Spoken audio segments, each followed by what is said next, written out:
Bhagavad Gita, Chapter 9, The Most Confidential Knowledge.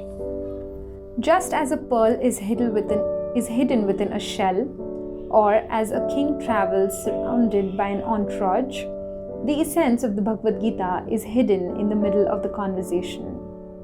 In the 9th chapter, Krishna outlines the king of all knowledge and the most secret of all secrets. He explains the essence of the Bhagavad Gita, the perfection of spiritual practice, and the ultimate goal of life.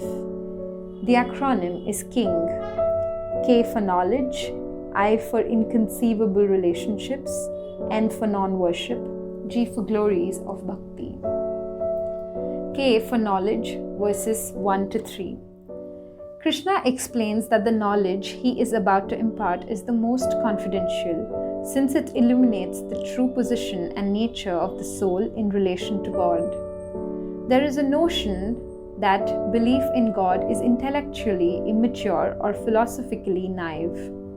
However, logical and rational analysis of the complexity, design, and intricate engineering of this creation makes plain that there must be some conscious intelligence behind it. To categorically deny this suggests a stubborn, irrational, and illogical predisposition towards atheism. Thus, Krishna explains that the knowledge he is about to impart is state-specific. One must be non-envious and faithful to understand it. Faith is not opposed to knowledge, but is actually a prerequisite for receiving it. I for inconceivable relationships. Verses 4 to 10. An idea is conceived within the mind. A child is conceived within the womb. In other words, a concept is contained within something. However, since the qualities and characteristics of the Lord are unlimited, they cannot be contained within any boundaries, and thus God's activities and relationships are deemed inconceivable. In this section, Krishna begins to impart knowledge of his inconceivable relationships with the universe and all living entities.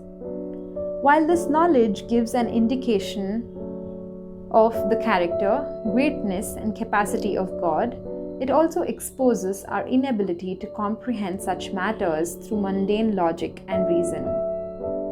N for non-worship, verses 11 to 25. Even after Krishna explains the opulences and qualities of his personal form, there are many who misunderstand the Supreme. Because Krishna appears in the human-like form, some deem him an ordinary human being and believe a personal form of God to be an elementary and infantile concept. Others believe that God manifests innumerable forms, represented by the various demigods, each of whom are worthy of worship. Others cannot perceive of anything beyond this universe and therefore consider the cosmos to be the supreme object of worship. All such persons sidestep the worship of the Supreme Personality, whom one can see face to face and have a relationship with.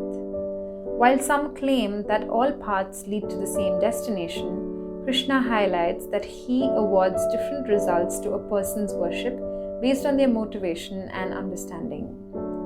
G for glories of bhakti, verses 26 to 34. In this way, Krishna establishes the personal form of God to be the highest and most complete manifestation of the Supreme. The greater something is, the higher the qualification to achieve it. To get into a good university, you need higher grades. To buy a bigger house, you need greater funds. Similarly, to approach God in the most intimate and personal way, one requires the greatest qualification: complete purity of consciousness, free of any tinge of selfish motivation. Krishna explains that such purity is characterized by constant spiritual absorption with mind, body, and word, where one's entire life becomes a spiritual offering saturated with love and devotion. This is Krishna consciousness, and this is the essential teaching of the Bhagavad Gita, to always remember Krishna and never forget him.